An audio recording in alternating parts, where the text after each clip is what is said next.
તો ચાલો આમાં સીધા જ ઊંડાણપૂર્વક ઉતરીએ. આજના આ ખાસ વિશ્લેષણમાં સ્વાગત છે. આજે આપણે એક એવા વિષય પર વાત કરવા જઈ રહ્યા છીએ જે દરેક વિદ્યાર્થીના જીવનનો કદાચ સૌથી મહત્વપૂર્ણ અને સૌથી વધુ મૂંઝવણભર્યો સમયગાળો હોય છે. હાઈસ્કૂલ પૂરી કર્યા પછીનો સમય. ખરેખર આ સમયે વિદ્યાર્થીઓ માત્ર કોઈ નોકરી પસંદ નથી કરતા હોતા, પરંતુ તેઓ તેમના જીવનની પ્રથમ મોટી ઓળખની કટોકટીનો સામનો કરી રહ્યા હોય છે. આ એક એવો સંક્રમણકાળ છે જ્યાં શાળાની સુરક્ષિત દિવાલો પાછળ રહી જાય છે અને ભવિષ્યનો એક વિશાળ, અજાણ્યો માર્ગ સામે આવીને ઊભો રહી જાય છે. આ સમજૂતી દ્વારા આપણે આ જટિલ સફરને એકદમ સરળ બનાવવાના માર્ગો શોધીશું. હવે આ પ્રશ્ન પર જરા વિચાર કરો. શા માટે એવું લાગે છે કે અન્ય લોકોએ તેમનું જીવન ગોઠવી લીધું છે? આ માત્ર કોઈ સામાન્ય પ્રશ્ન નથી, બરાબર ને? આ એક ઘેરી ભાવનાત્મક વાસ્તવિકતા છે. ઘણીવાર ભવિષ્ય વિશે વિચારતી વખતે એવું જ લાગે કે આસપાસના બધા લોકો તો ખૂબ જ આત્મવિશ્વાસથી ભરેલા છે, તેમના માર્ગ વિશે એકદમ સ્પષ્ટ છે. એવું લાગે કે જાણે દરેક પાસે એક પરફેક્ટ સ્ક્રિપ્ટ છે અને તેઓ બસ તેને ફોલો કરી રહ્યા છે. અને આ જ અહેસાસ ભારે એકલતા અને ગભરાહટ પેદા કરે છે. પરંતુ સાચી વાસ્તવિકતા એ છે કે મોટાભાગના લોકો માત્ર દેખાવ કરતા હોય છે. આ માનસિક બોજમાંથી બહાર આવવું એ જ આગળ વધવા માટેનું પ્રથમ પગલું છે. તો આ ગભરાહટને તોડવા માટે આપણે શું કરી શકીએ? સાવ સીધી વાત છે. દાયકાઓથી અપાતી પેલી જૂની સલાહ, તમારું પેશન શોધો અથવા તમારા શોખને અનુસરો, એને હવે છોડવાનો સમય આવી ગયો છે. કારણ કે આ થકવી નાખનારી વાત સ્પષ્ટતા આપવાને બદલે દબાણ જ વધારે છે. શોખ કોઈ એવી વસ્તુ થોડી છે જે અચાનક રસ્તા પરથી મળી જાય. તેને વિકસાવવો પડે. તેથી જ આપણે આ જૂની વાતોને છોડીને વ્યૂહાત્મક સ્વશોધ એટલે કે સ્ટ્રેટેજિક સેલ્ફ ડિસ્કવરીનો રોડમેપ અપનાવવો પડશે. ચાલો આગળ વધીએ અને જોઈએ કે આ કેવી રીતે વિકસે છે. આ સંપૂર્ણ સફરને આપણે મુખ્ય 3 તબક્કામાં વહેંચી શકીએ. પહેલો છે ગભરાહટ દૂર કરવી, જ્યાં મુખ્ય ધ્યેય તણાવ અને માનસિક ધુમ્મસને દૂર કરવાનું છે. બીજો તબક્કો છે વ્યૂહાત્મક ટૂલકિટ, જેમાં નિર્ણય લેવા માટેના મનોવૈજ્ઞાનિક હેક્સ છે. અને છેલ્લે ત્રીજો તબક્કો છે લોન્ચપેડ, જે લેવાયેલા નિર્ણયોના અમલીકરણ અને ભાવનાત્મક સ્થિતિસ્થાપકતા પર ફોકસ કરે છે. બસ આ જ છે આપણી સંપૂર્ણ સફરનો નકશો. અને આજે આપણે સંપૂર્ણપણે ઝૂમ ઇન કરી રહ્યા છીએ તબક્કા 2 પર, વ્યૂહાત્મક ટૂલકિટ. અહીં આપણે નિર્ણય લેવાની પ્રક્રિયા પાછળના મનોવૈજ્ઞાનિક હેક્સ પર ધ્યાન કેન્દ્રિત કરીશું. હવે એક દૃશ્ય વિચારો. એક વિદ્યાર્થી વર્ગખંડમાં બેઠો છે.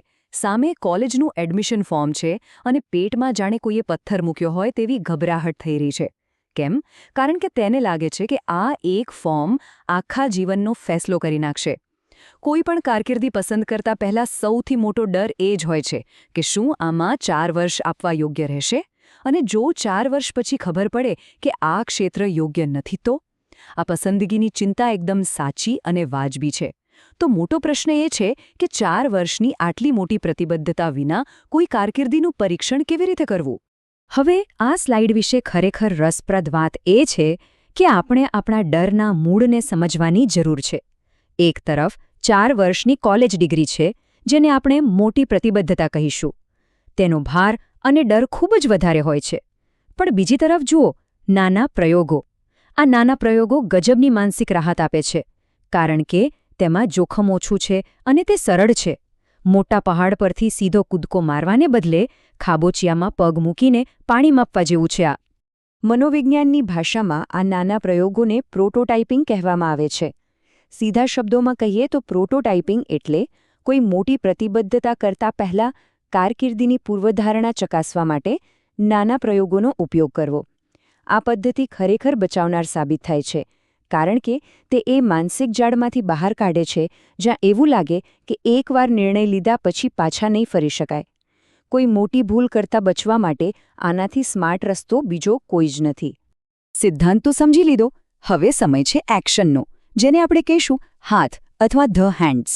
અહીં આપણી વ્યૂહરચના એક અત્યંત સચોટ અને નક્કર પગલામાં ફેરવાય છે. જુઓ, અહીં 10 અલગ અલગ કામ નથી કરવાના. અહીં માત્ર એક જ ચોક્કસ પગલું ભરવાનું છે.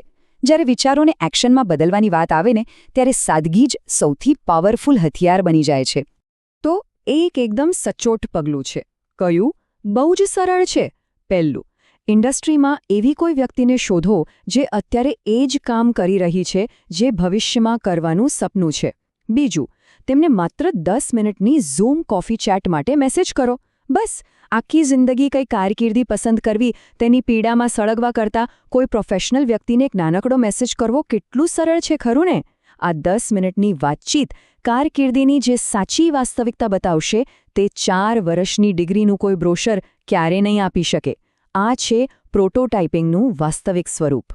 પણ હા, વાસ્તવિકતા એ પણ છે કે જ્યારે પણ આવું કોઈ નક્કર પગલું ભરીએ ત્યારે બધું એકદમ સ્મૂધ નથી હોતું. જ્યારે કોઈ વિદ્યાર્થી ખરેખર કોઈ અજાણી વ્યક્તિને કોફી ચેટ માટે મેસેજ કરે છે ત્યારે તરત જ એક પ્રકારની અસ્વસ્થતાનો સામનો કરવો પડી શકે છે. કદાચ સામેથી રિપ્લાય ના આવે, કદાચ વાતચીત વિચિત્ર લાગે અથવા અંદરથી સંકોચ થાય. આ ફ્રિક્શન, આ ઘર્ષણ એકદમ સ્વાભાવિક છે. એક્શન હંમેશા કમ્ફર્ટ ઝોનની બહાર જ લઈ જાય છે. અને અહીં જ સૌથી મોટો મનોવૈજ્ઞાનિક પડકાર ઊભો થાય છે.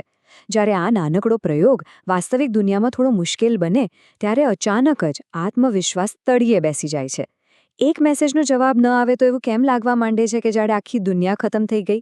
શા માટે થોડી મુશ્કેલી આવતા જ એવું લાગે છે કે સંપૂર્ણ નિષ્ફળ ગયા?